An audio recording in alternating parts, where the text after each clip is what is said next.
2002 के विधानसभा चुनाव से पहले भूपेंद्र पटेल को गुजरात का मुख्यमंत्री बनाया गया था और तब ये कहा जा रहा था कि उनको चुनाव तक कुर्सी पर बिठाया गया है। जैसे टेस्ट क्रिकेट में नाइट वॉचमैन हुआ करते हैं, तब तो अगले मुख्यमंत्री का नाम भी चर्चा का हिस्सा बन चुका था। लेकिन चुनाव के बाद क्या हुआ? भूपेंद्र पटेल ने मोदी का रिकॉर्ड भी तोड़ दिया और वो कुर्सी पर अभी भी बने हुए हैं। अब राजस्थान और मध्य प्रदेश में होने जा रहे हैं विधानसभा चुनाव और उसमें करीब करीब वैसी ही चर्चा बनी हुई है। राजस्थान में वसुंधरा राजे को लेकर और मध्य प्रदेश में शिवराज सिंह चौहान को लेकर ये चर्चा बनी हुई है। और चर्चा ये है कि बीजेपी नेतृत्व दोनों ही नेताओं को हाशिए पर भेज चुका है और चुनाव के बाद दोनों को ही किनारे पर लगा दिया जाएगा। लेकिन क्या वाकई वसुंधरा राजे और शिवराज सिंह चौहान के साथ वैसा ही होगा जैसे कयास लगाए जा रहे हैं? मान लेते हैं कि कुछ चीजों को लेकर दोनों ही नेताओं के, मोदी और शाह के साथ में निजी मतभेद हो सकते हैं, लेकिन राजनीति में ये सब कहाँ मायने रखते हैं?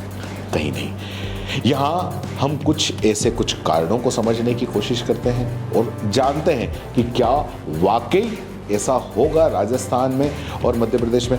दोस्तों, मैं हूं अख्तर खान और आप देख रहे हैं सीबीसी न्यूज राजस्थान। तो राजस्थान में वसुंधरा राजे और मध्य प्रदेश में शिवराज सिंह चौहान के बारे में राजनीतिक हैसियत बरकरार रहने की प्रबल संभावना है। मध्य प्रदेश में शिवराज सिंह चौहान को बुधनी विधानसभा सीट से उम्मीदवार बना दिया गया है, लेकिन वसुंधरा राजे को लेकर राजस्थान में सस्पेंस अभी बना हुआ है और यह सस्पेंस उनके समर्थकों के टिकट काट दिए जाने के बाद में और ज्यादा बढ़ गया है। राजस्थान के अंदर वसुंधरा राजे के समानांतर उसके बराबर दिया कुमारी को मैदान में उतार दिया गया है।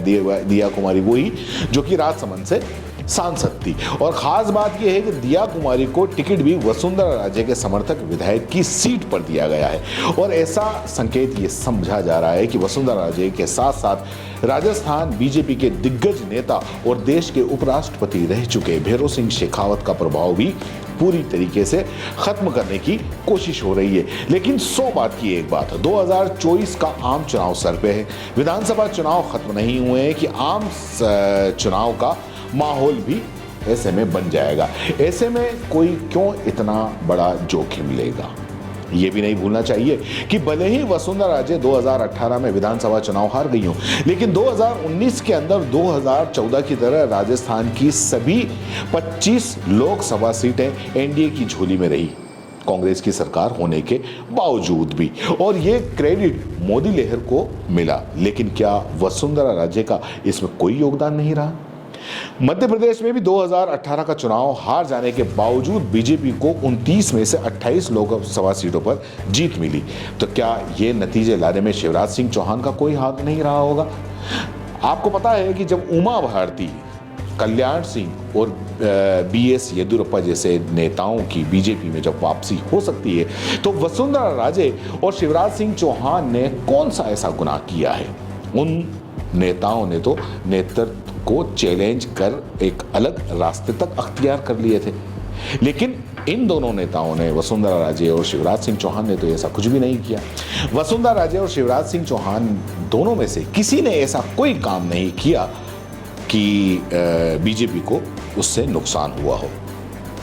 फिर उनको सीएम न बनाए जाने की कोई वजह बनती है? नहीं बनती है। ये हर कोई मानता है कि हर किसी को हकीकत भी मालूम है कि जैसे वसुंधरा राजे के कद को कोई भी नेता राजस्थान में चैलेंज नहीं करता, बिल्कुल वैसे ही शिवराज सिंह चौहान जैसा लोकप्रिय कोई भी चेहरा मध्य प्रदेश के अंदर नहीं है। फिर भला हड़बड़ी में किससे विकल्प बनाया जाएगा, ये एक बहुत बड़ा सवाल है। पिछले साल ही यूपी के मुख्यमंत्री योगी आदित्यनाथ और बीजेपी के जो आला कमान है, उनके बीच में तकरार की खूब चर्चाएं हुई थी। इस बात की भी खूब चर्चा हुई थी कि कैसे योगी आदित्यनाथ ने प्रधानमंत्री नरेंद्र मोदी के पसंदीदा नौकरशाह रहे अरविंद शर्मा को चुनाव के पहले मंत्री नहीं बनाया, तो भी मोदी शाह के साथ उनके टकराव की खासी चर्चा हुई थी।